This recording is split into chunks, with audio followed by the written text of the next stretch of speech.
അതിന് എന്ത് വേണമെന്നറിയോ? സാധാരണ ഒരു ഹൃദയം ആയാൽ പോറ്റില്ല, ഹൃദയത്തിലേക്ക് പൂർണ്ണമായ ഒരു വിശുദ്ധി ഉണ്ടാവണം. മഹാന്മാർ പറഞ്ഞതുപോലെ ഒരുത്തൻ അവൻ്റെ ഹൃദയത്തിലേക്ക് പൂർണ്ണമായ വിശുദ്ധി ഉണ്ടാവുക.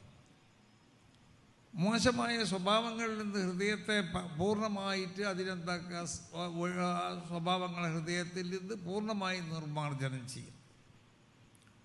അല്ലാഹു സുബ്ഹാനഹു വ തആലയിലേക്ക് അല്ലാഹി ബിൽ കുല്ലിയ, പൂർണ്ണമായിട്ട് അള്ളാഹുലേക്ക് എല്ലാം അർപ്പിക്കാം. എന്നാൽ റഅൽ മലായിക്കത്തെ, മലായിക്കത്തിനെ കാണാൻ കഴിയുന്ന, വറഅൽ അംബിയ, അംബിയാക്കന്മാരെ കാണാൻ കഴിയും. വയസ്മഉ കലാമഹും, അവരുടെ സംസാരം അവർക്ക് കേൾക്കാൻ കഴിയും. വയുകല്ലിമൂനഹു, അവരവനോട് സംസാരിക്കും. വയുകല്ലിമുഹും, അവൻ അവരോടും സംസാരിക്കും. ഈ ഒരു അവസ്ഥയിൽ എന്ത് വേണം? ഇദ്ദ തസ്കിയത്തിൽ ഖൽബി വ തത്ഹീരിഹി, ഹൃദയത്തിലെ പൂർണ്ണമായിട്ടും വൃത്തികെട്ട സ്വഭാവങ്ങളിൽ നിന്ന് ഒഴിവാക്കണം. ഒഴിവാക്കി ആ ഹൃദയത്തിൽ വിശുദ്ധമാവുന്ന ഈമാൻ അവിടെ വന്നിട്ടുണ്ട്. നമുക്കൊക്കെ മരിച്ചു പോകുമ്പോൾ യാ അയ്യത്തുവ നഫ്സുൽ മുത്മയിന്ന ഇർജിഇ ഇലാ റബ്ബിക റാദിയത്തൻ, അപ്പോൾ മുത്മയിനത്താവുന്ന നഫ്സാവണം നമ്മളെ നഫ്സ്. പൂർണ്ണ സംതൃപ്തിയോടുകൂടി അല്ലാഹു സുബ്ഹാനഹു വ തആലയിലേക്ക് മടങ്ങാൻ നമുക്ക് കഴിയണം. അതിനെന്ത് വേണം? ഹൃദയത്തിനെ ശുദ്ധമാക്കണം. ഹൃദയത്തിൽ വിശുദ്ധമായ ഈമാൻ വന്നു കഴിഞ്ഞാൽ, ഈമാൻ അള്ളാഹുവിൻ്റെ ഒരു നൂറാണ്. ഈ നൂറിനെ വികസിപ്പിച്ചെടുക്കണം. ഇത് വലിയൊരു ടെക്നോളജിയാണ്.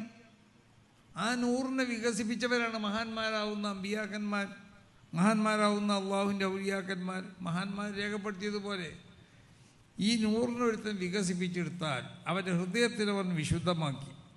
വേണ്ടാത്ത അല്ലാഹു സുബ്ഹാനഹു വ തആല ഹറാമാക്കിയത് മാത്രം ഒഴിഞ്ഞാൽ പോരാ, ഈമാൻ വളർന്നുണ്ടെങ്കിൽ തെങ്ങ് വെക്കണമായിരിക്കാം. ഒരു ഉദാഹരണത്തിന്, ഒരു തെങ്ങ് നമ്മൾ വെച്ചാൽ ആ തെങ്ങിനിക്ക് വെള്ളം ഒഴിക്കണ്ടേ? അതിലേക്ക് വേണ്ട വളം ഇട്ട് കൊടുക്കണ്ടേ? അപ്പോൾ ആവശ്യമാവുന്ന വളങ്ങളിട്ടാലേ അത് വളരുള്ളൂ. അടിസ്ഥാനമായി വളരാൻ ഇപ്പോൾ വലിയ വളമൊന്നും ഇട്ടില്ലെങ്കിലും വേണ്ടില്ല, വളരും. പക്ഷേ വളർന്ന് പന്തലിച്ച് നമ്മൾ ഉദ്ദേശിക്കുന്നതായ അതിൻ്റെ ഫലം നമുക്ക് ലഭിക്കപ്പെടണമെന്നുണ്ടെങ്കിൽ എന്ത് വേണം? അതിനാവശ്യമാവുന്ന നിലക്കുള്ള വളങ്ങൾ ഇട്ട് കൊടുക്കണം. അത് മാത്രം പോരാ, അതിനെ നശിപ്പിക്കാൻ വരുന്ന സംഗതികൾക്ക് എന്ത് വേണമെന്നറിയോ? പൂർണ്ണമായിട്ട് അതിലേക്ക് പ്രതിരോധം ഏർപ്പെടുത്തും വേണം.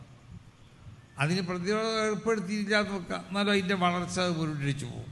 എന്നതുപോലെയാണ് ഈമാൻ. ഈമാൻ ഹൃദയത്തിൽ വന്നു കഴിഞ്ഞാൽ ആ ഈമാനിനെ വളർത്തണമെന്നുണ്ടെങ്കിൽ എന്ത് വേണം? ഹറാമെന്ന് ഒഴിഞ്ഞിക്കണം, ശൈത്താനിയാവുന്ന സർവ്വ ഷർറുകളിൽ നിന്ന് ഒഴിഞ്ഞിക്കണം, ശരീരിൻ്റെ ഇച്ഛകളിൽ നിന്ന് നമ്മൾ ഒഴിഞ്ഞിക്കണം. അപ്പോൾ എന്നത് പോലെ അള്ളാഹു ഹറാമാക്കിയത് മാത്രം ഒഴിഞ്ഞാൽ പോരാ, ഹറാമാക്കിയെന്ന് ഏതായാലും ഒഴിഞ്ഞിക്കണം. കറാഹത്തെന്നും ഖിലാഫുൽ ഔലിയെന്നൊക്കെ ഒഴിഞ്ഞിക്കണം. ഇതാണ് അമ്പിയാക്കന്മാരെ ക്വാളിറ്റി. അവർ കറാഹത്ത് ഖിലാഫുൽ ഔലിയെന്നൊക്കെ ഒഴിഞ്ഞിരിക്കും. കറാഹത്തും ഖിലാഫുൽ ഔലിയൊക്കെ നെഹി ചെയ്യപ്പെട്ടത്, നിരോധിക്കപ്പെട്ടിട്ടുണ്ട്. തെറ്റുണ്ടോ, അതിന് കുറ്റുണ്ടോ എന്നുള്ളതല്ല, അതൊക്കെ നെഹി ചെയ്യപ്പെട്ട സംഗതികൾ തന്നെയാണ്. അപ്പോഴേ ഹൃദയത്തിലേക്ക് എന്തുണ്ടാവുള്ളൂ? അത് മാത്രം പോരാ, ഈമാൻ വളർന്നുണ്ടെങ്കിൽ ആ ഈമാനിനെ വളർത്താൻ ആവശ്യമാവുന്ന ഉജൂബായ അമലുകൾ മാത്രം ചെയ്താൽ പോരാ, സുന്നത്തായ അമലുകളെ വർദ്ധിപ്പിക്കണം. ശറഈയാവുന്ന ആദാബുകളെ പരിഗണിക്കണം, ആദാബുകളെ ചെയ്തുകൊണ്ടിരിക്കണം. കണ്ടില്ലേ നമ്മളെ പഴയ മഹാന്മാരാവുന്ന ഉസ്താദന്മാർ, അവർ സർവ്വസമയത്തും ദാക്കിരികളായിരുന്നു. അവരുടെ കയ്യിൽ മിസ്വാക്ക് ഉണ്ടാവും. മിസ്വാക്ക് ചെയ്യൽ സുന്നത്തായ സമയത്ത് മിസ്വാക്ക് ചെയ്യാൻ വേണ്ടി അവരെ നടത്തോ ഇരുത്തോ ഇതിലൊക്കെ ഒരുപാട് നമുക്ക് മാതൃകയാക്കേണ്ട കാര്യങ്ങളുണ്ടാവും. അവർ ഒരാളെ പറ്റി എന്തെങ്കിലും അനാവശ്യം പറയാനോ ഒരാളെ പറ്റിയ ഗീബത്ത് പറയാനോ ഇതൊന്നും അവർക്കില്ലായിരുന്നു.